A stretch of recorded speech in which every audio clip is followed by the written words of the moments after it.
All right, what's up? Anthony with Bleacher Bums Gaming, and we're back with another episode of Deadball Diaries. And today we're going to take a look. It's been a little bit since I've done one. We're going to take a look at Chief Meyers. And Chief Meyers uh, caught Christy Mathewson for a few seasons, but he was a player early part of the 20th century with the New York Giants as well as the Brooklyn Robins. And actually tells a pretty good story. It's an interesting tale. He was a character, as you'll see as we get started. He also, and just one sec, he also very much liked to hang around the game, watch the game. He was involved with the game after his playing career. And there's also, as you get on in his story, there's some sadness that he expresses later on in the interview as well. But again, one of the more highly regarded catchers of the beginning of the 20th century. And his nickname, as was common for that time period, you were given nicknames based on, in this case, ethnicity. Everyone of American Indian descent was called Chief. Where you came from, Dutch as an example, or a personality or a physical characteristic. An example there would be deaf mute players were called dummy. If you were from the country or not very bright, you were generally called rube. So not always flattering, but that's how the game and the players, colorful nicknames back then, that's how it was. So we're going to get right into this, and first part is going to be an introduction pretty much from Larry Ritter, and he talks about meeting Chief and some stories. And I'm sorry, I'm just trying to get something set here. One moment.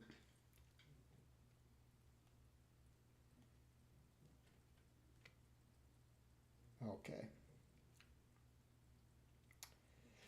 All right. And what's up, Bernard? Thanks for joining, buddy. And we'll get going now. I have to get my chat display set. So here we go. This will be the introduction from Larry Ritter, who, of course, was the author of Glory of Their Times. And actually, something I just found out regarding him, he paid close to, there's been 300 and I want to say 360,000 copies of this book sold over the last 40 years. And he gave royalties to all 22 players who appeared in the book and their estates after they were passed. And interestingly enough, he himself made only about $35,000 from this masterpiece, which was a very labor-intensive work. Believe he said he put on over 70,000 miles on his car, traveling all across the country. Took the better part of 4 years to complete the interviews and compile them into a book. So not a very good turn on his investment, but what he left us was priceless. So let's get going with that. Chief John Tortoise Myers, a Coe Indian, was born in a small Indian village in California in 1880. After attending Dartmouth College, he joined the New York Giants as a catcher in 1909 when he was almost 30 years old. He played in the major leagues 9 years, from 1909 to 1917, with the Giants and with the Brooklyn Dodgers. He caught Mathewson and Markward. He batted .332 in 1911 and .358 in 1912. By far the hardest hitting and most respected catcher in the major leagues in that era. I met the Chief many times because the Chief would fly to New York with the Los Angeles Dodgers.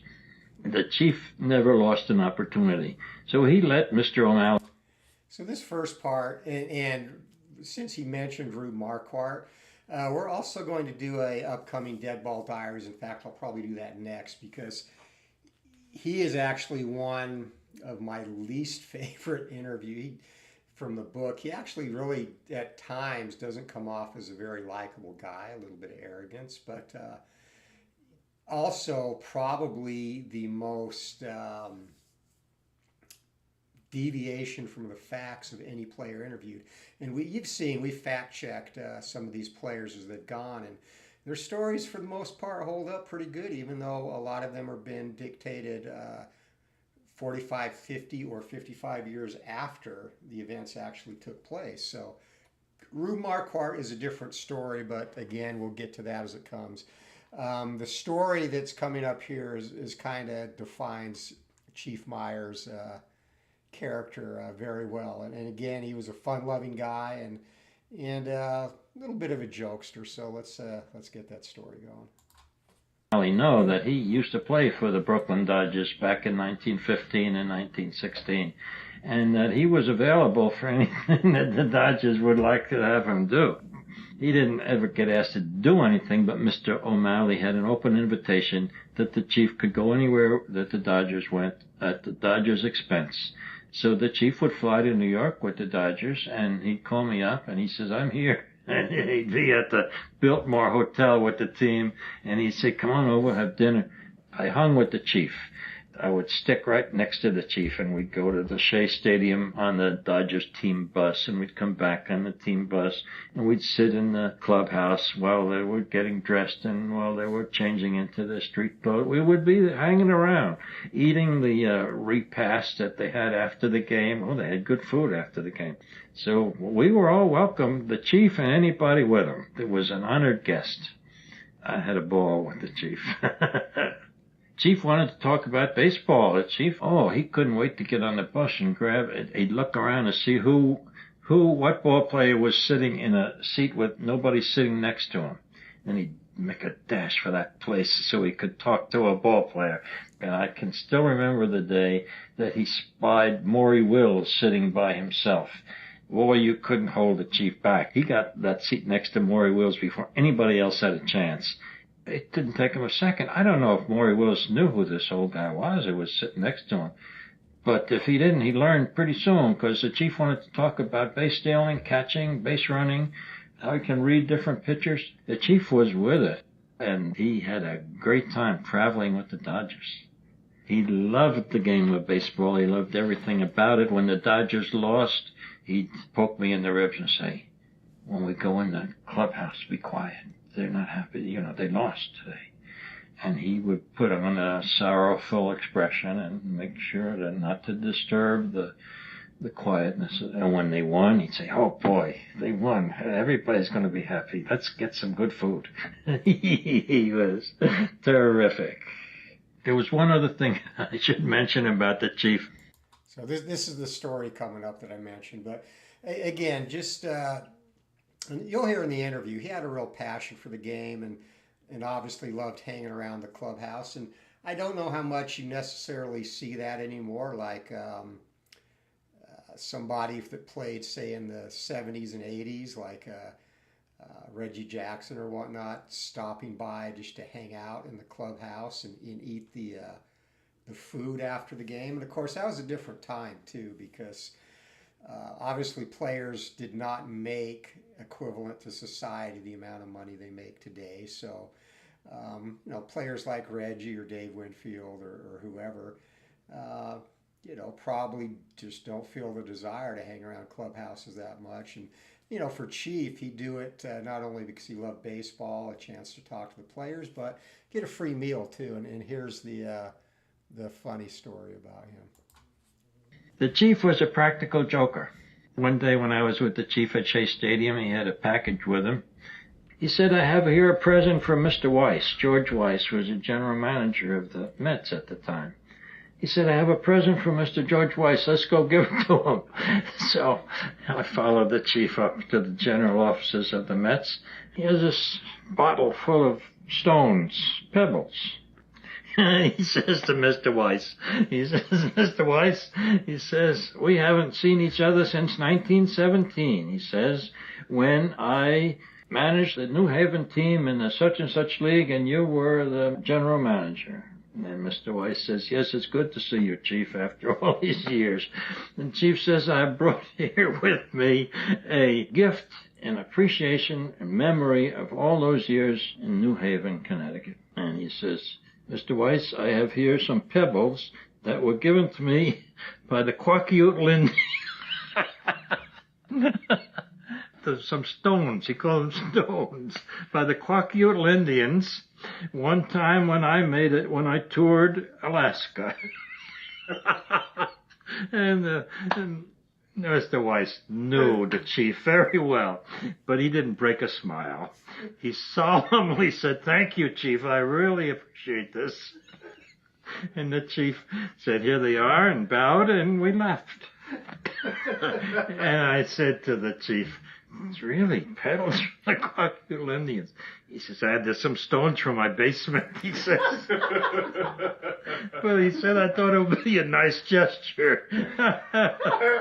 So even there, and I actually looked up the Kwakiutl Indians, and God knows how to spell that, but I didn't find anything. So he just possibly made up his own tribe, grabbed some rocks from his basement, and gave them as a gift. But again, heart in the right place for sure. But yeah, I thought that was a funny story. But they're going to get to the Chiefs interview right now. No, the chief was wonderful. Fantastic. The chief was fantastic. Were there many Indians in Riverside when you grew up here? Oh, no. There used to be a rancheria down there when I was... But they finally got pushed away to the hills. And You weren't on a reservation of any sort? Oh, I was on... When I was a young fella, we lived on a reservation. For a time, went to school on the reservation. How did you get signed up with your first organized team? Who signed you? Well, I don't know. I never had any scouts in those days or anything. You're thinking modern. There was nothing like that. You just put yourself in. If you liked to play ball and they saw you, they took you, that's all. And you proved yourself. And the game was not a well thought of game like it is today. Now today it's mostly college men in there and everything, and they're admitted to the first-class hotels and all that sort of thing. We were just a second-class citizens, weren't even worse.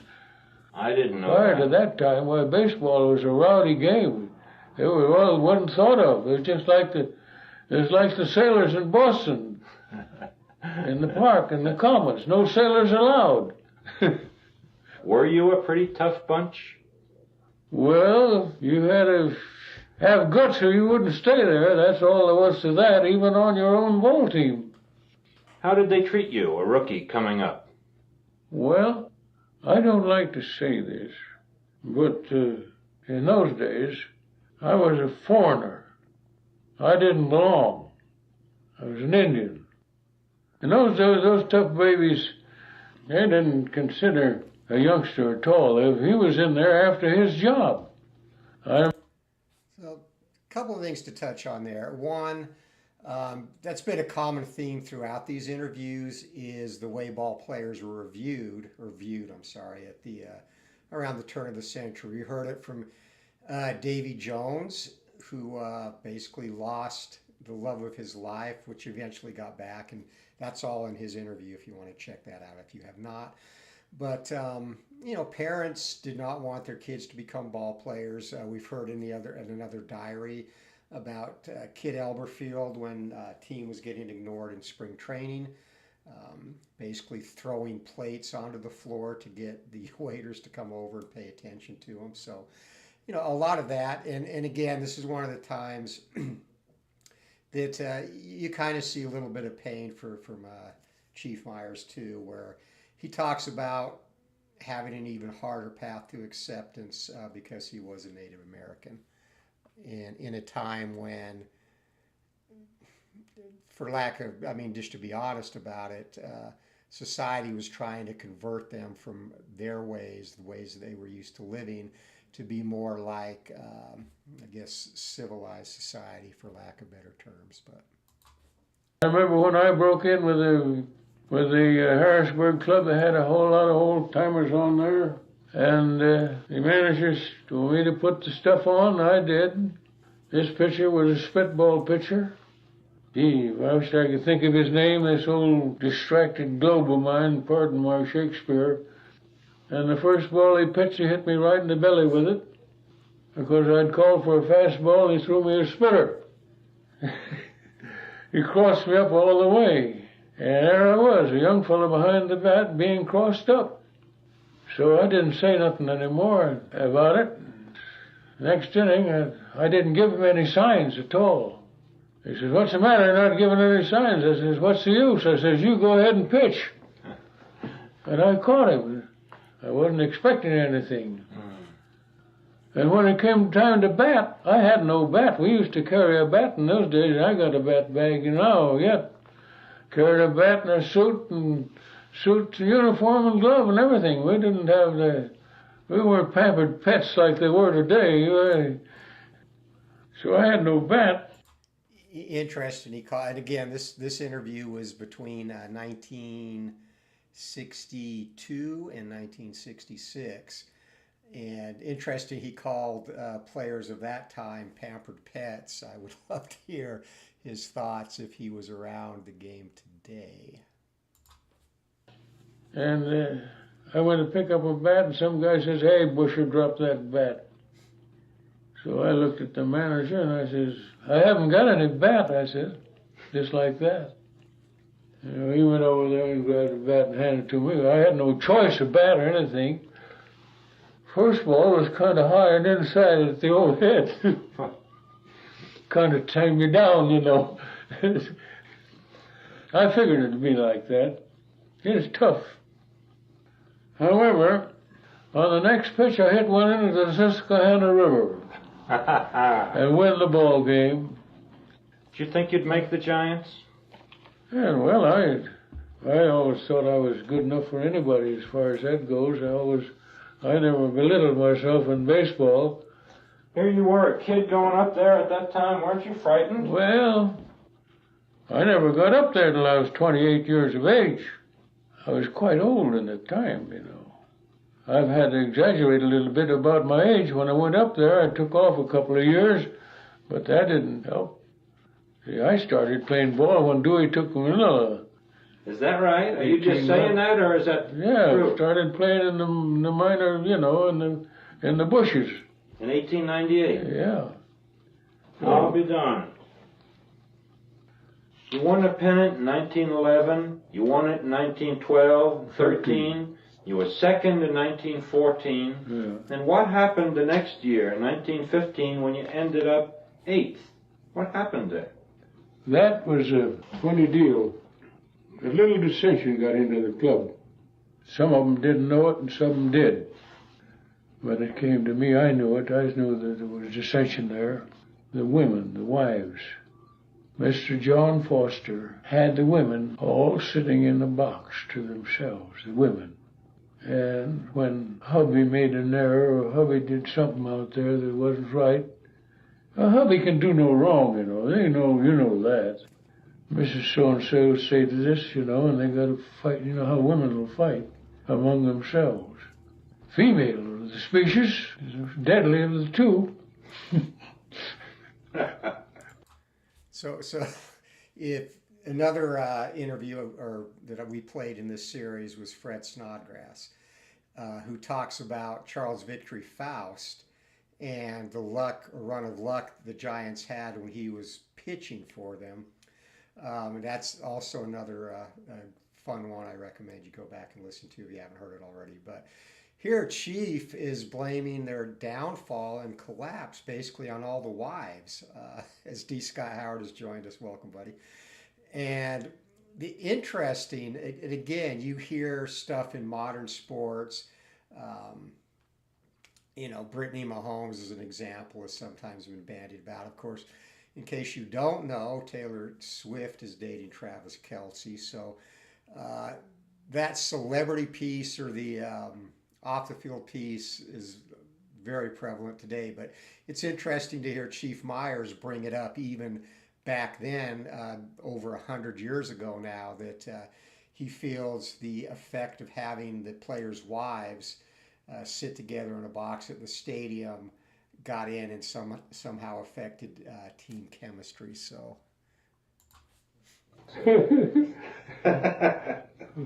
well, after that, the women never sat together anymore. Oh yeah. No.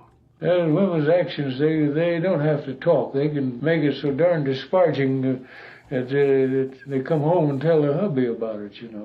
Well, that stuff got down in the clubhouse, and some of the fellows had wives sitting up in that box together while they wouldn't speak to one another. It's not a team anymore. Finished absolutely last.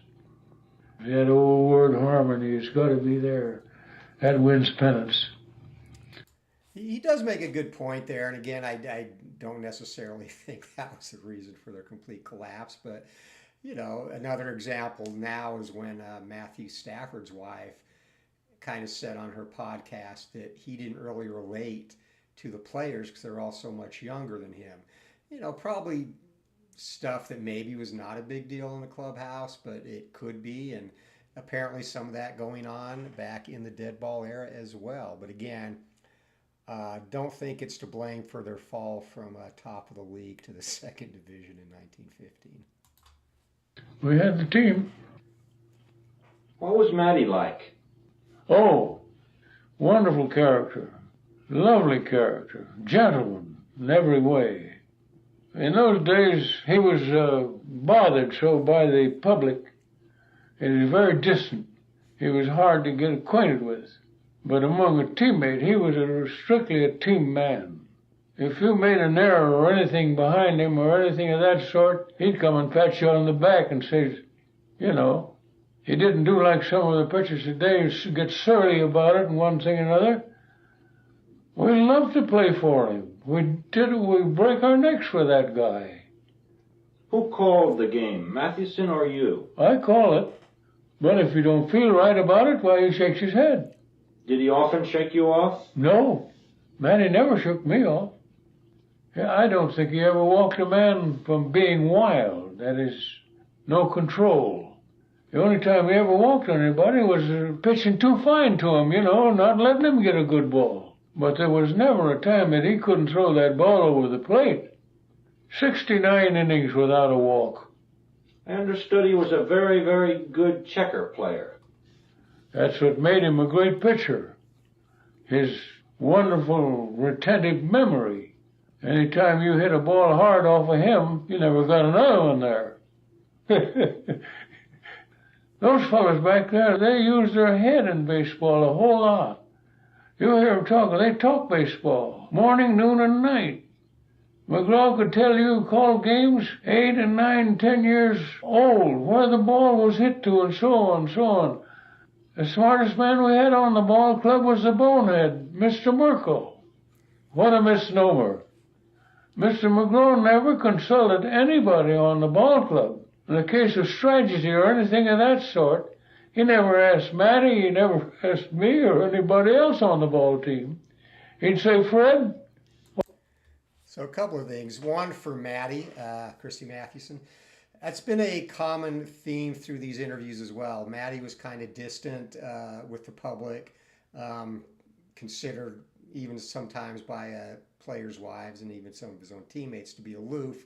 But the players he did bond with absolutely loved him, as Chief did, and mentioned his prowess as a checkers player. That was well known. Matty was a gambler, and in other stories we've heard about him through this book, he'd often take younger players on the team, or actually anyone who would be willing to bet, and was more than happy to take their money, which apparently he did quite frequently. And when Matty did have a good night, he would also show up the next day, though, with a fresh wad of cash and get right back at it. But yeah, loved to gamble, loved to play checkers, and depending on where you were in his life, could be very aloof or could be, again, like Chief, obviously had a lot of love for Matty.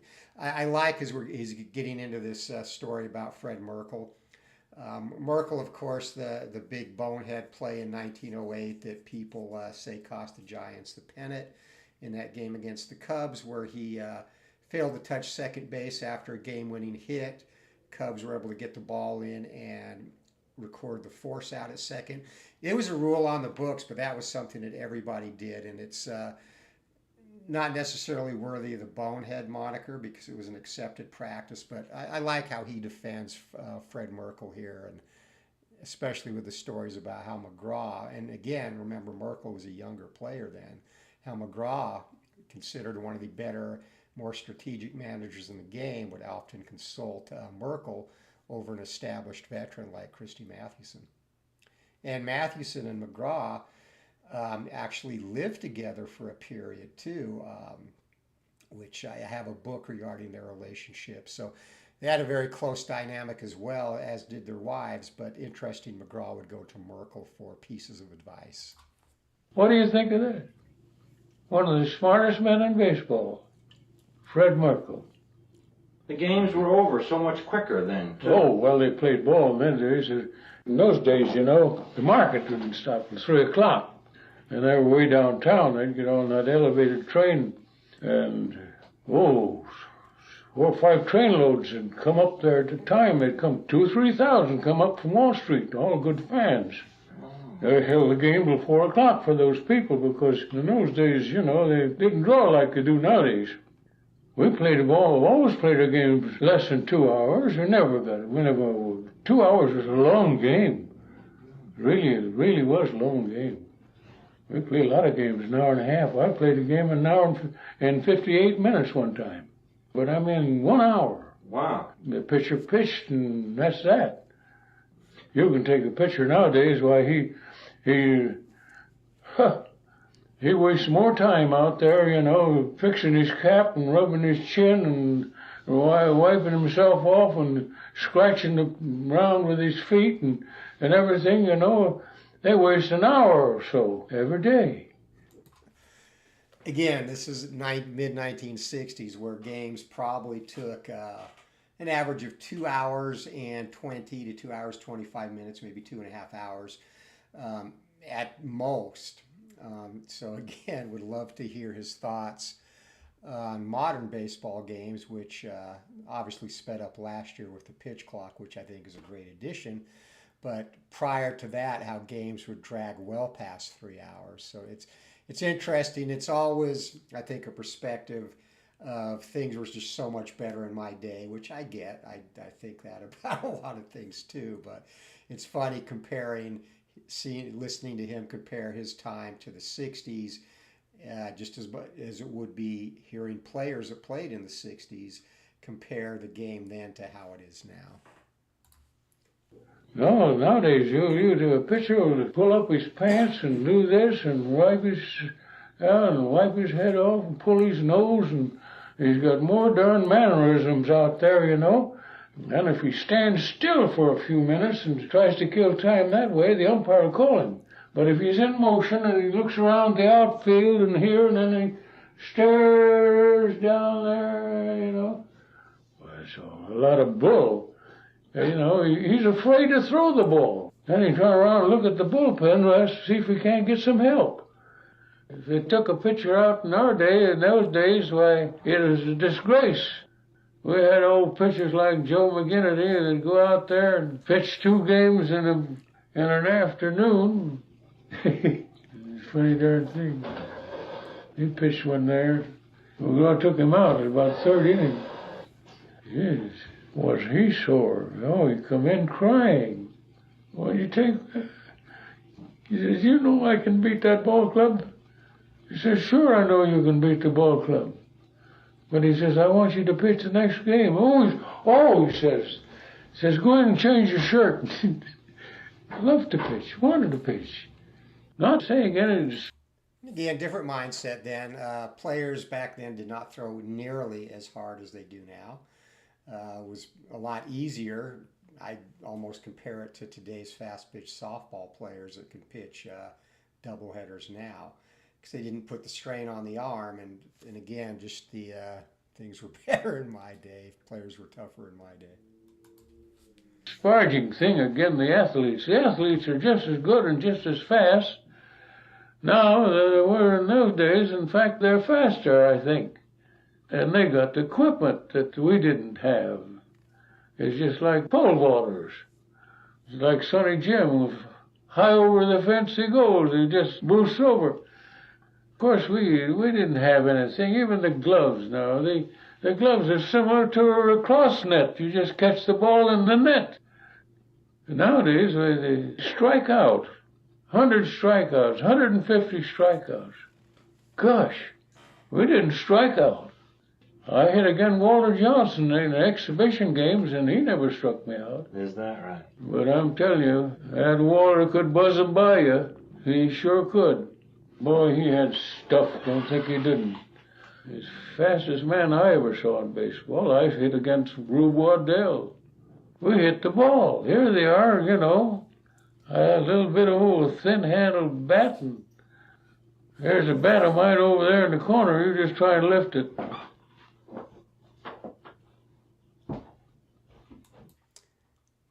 Again, another comparison. It didn't age well, talking about how many strikeouts there were in the 60s. And of course, the modern game says, hold my beer there. But he talks about how hard Waddell and Johnson threw. And again, Walter Johnson estimates based on his rudimentary ways to time him, analyzing film. And then there was the thing where he threw through an apparatus that measured his velocity supposedly fairly accurately, but by most accounts, Johnson threw in the low to mid 90s, which would be, an average fastball now, if that, depending on the exact speed. So, again, the thing that made Johnson so great is he just threw so much harder than anybody else in his time, and of course that sped the ball up quite a bit for the batters when they weren't used to seeing that day in, day out like they are now. Is this one of the... Oh, this is one of the bats you use? That's my bat, yes. How heavy is this? Well, I don't know. Must be about 48 ounces. 48, I guess, better than that. Nowadays, they got a whip. There's one over there's a bat over there that belongs to Babe Ruth. Really? Yeah, the feel of that one. In his day, he had a hefty bat. Yours is heavier. Oh, yeah. Well, the modern ball player wouldn't have nothing to do with that bat. Gee whiz. Money, gosh, some of those guys getting more dough than I could. Well, I wouldn't permit them to spit in my glove, for God's sake. For dough. Chief's not bitter about that. Again, bats were made differently back then, where control and bunting was so much more a part of the game. Obviously, nobody now would play with a 48-ounce bat. The other thing there is I would really like to know what happened to that bat of Babe Ruth's he had at the time and where that ended up. That would have been definitely a cool collectible. Well, I'm not belittling them. They're good, but they're smart. They all have agents and so on. They believe in staying in the game and getting the money. And they get it, too. Well, why not? Why shouldn't they get the money? We didn't get the money. Take, for example, Caruso. Caruso come over here and went in the theater. The best he could get in that theater with a supporting company of 40 individuals or more would be 3,000 to 4,000. The Metropolitan Met wouldn't hold over 4,500, because I've been there and heard Caruso. He makes $100,000 or $200,000. Well, he gets what's coming to him because he brings it in. He draws them. But baseball will get in there and he'll draw 40,000, 50,000. Who's getting all that dough? Who? Yeah. We were just dumb eggs. We played for, why, gosh. I can remember Mr. John T. Brush, he had a locomotive, a tax shed. He was in a wheelchair. This is laughable. Mattie and I went up there for a raise. Down Fifth Avenue was the office. The old battery coming in there, and Goodyear pennant and all that. He looks up at us and he says, well, what's the purpose of this visit? And Mattie's spokesman, of course. He says, Mr. Brush, he says, we came in for a raise, asking for a raise. That old guy got up out of that wheelchair, He says, get out of my office. He says, don't come in at the gate. Don't come in at the gate. Well, so he would hardly talk to us. So that was the attitude in the old days, you know. Oh, Comiskey, a great sport. He paid the newspapers a whole lot. He didn't pay his ball players. No. Connie Mack. We're going to stop there. One, obviously, back in the Deadball era, there was a reserve clause. So just interesting that the way players were treated back then, to where they really didn't have a choice. They couldn't say, okay, you don't want to give me a raise when my contract is up. I'm going to test the free agency market because it did not exist. He's starting to talk about Charlie Comiskey, and I'll probably do something more in depth on the White Sox. But Comiskey really got a undeserved reputation to some degree for underpaying his players. First of all owners were cheap back then. Fact of the matter. Connie Mack was famously cheap with the purse strings of the Philadelphia A's, and of course he was with I believe it was Al Scheib at the time too as an owner. But you know, that was just standard throughout the game, so players really didn't have any recourse. But Comiskey, his payrolls were never at the bottom of the league, like in this common telling of 8 men out. His players, best team in the league, worst paid. That wasn't true, and you know, sometimes you have to fact check stuff. But Elliot Asanoff, you know, that was a narrative for him to sell his book, and it was carried on into the movie. And again, basically false. His teams were usually around the middle of the pack, and it fit in with what every other owner was doing as well. Cheapest man in baseball, Clark Griffith. Jeez. Why were there so many Indians in baseball back then? Chief Sokolexis, Well, Chief Bender, Jim Thorpe. Yeah, Jim Thorpe. Yourself. Jim Thorpe, that was a great athlete. A wonderful athlete. Jesus, he was Adonis. He was built like a Greek god. My gosh. Yeah, I roomed with him, you know, when he came back from the Olympics in 1912. He never could hit, could he? Oh, yes. He hit 300. Why didn't he stick? Well, I don't know why. Jim was, his deportment wasn't any too good ever since he took those trophies away from him. One time he come in early in the morning, woke me up. He says, you know, Chief, the King of Sweden gave me those trophies. And he says the guy that finished second wouldn't take them. And that broke his heart. I think that was the most unkindest cut of all. Thorpe, definitely a great athlete, and not sure, well, there's no way to fact check what he's saying here, and I would tend to believe him. But one of the things that was mentioned about Thorpe, in terms, definitely a great athlete, fleet of foot, very good fielder. The big knock on him was he just could not hit breaking stuff, and that more than anything was probably the big reason he didn't stick around in the majors. But for his era, you know, I mean, he honestly was the first Bo Jackson playing football for the Carlisle Indian School, where he was dominant, and then also going on to play Major League Ball for the Giants. He never got over that. The Indian had a position of a minority group in those days. Well, it's that way yet.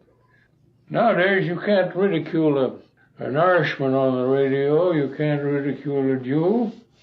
And you can't hardly ridicule a Negro. But they can kill us every night on the radio. They shoot us down and they make everything out of us all the time. That's one reason I don't look at anything but a ball game. I carry the news on the television.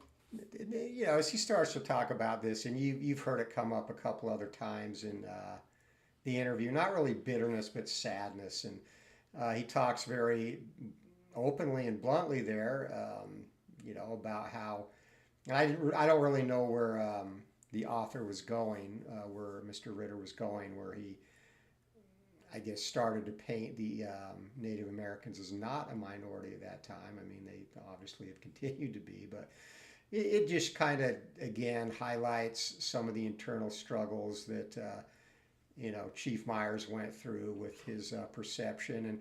And the 60s were an era where the Western was very popular, and you need a good guy and a bad guy. And, that creates a dynamic that he obviously was not very fond of. Television, I like the news and the ball games and the news, and after the news is, why, then comes the killing. They're just shooting one another down and brainwashing all the children we got to kill their fathers and their mothers. That's what that's doing. This is a violent country, isn't it? Well, it's made them so. We never had that when I was a youngster, anything to teach us crime, teach you how to steal, and I think it's an awful bad example. I don't know why they shouldn't have some more control over it and teach people the good things of life. Kill us Indians, that's all they do. Those things I don't like to talk about. I know them, I see them. Things that happen that go the wrong way, I try to forget. Well, why not? And I guess that's the reason I'm 83 years old now, because I don't, any things that are obnoxious to me, I don't want it. I just pass it by, forget it. I guess you forgot all your World Series then, right? Exactly.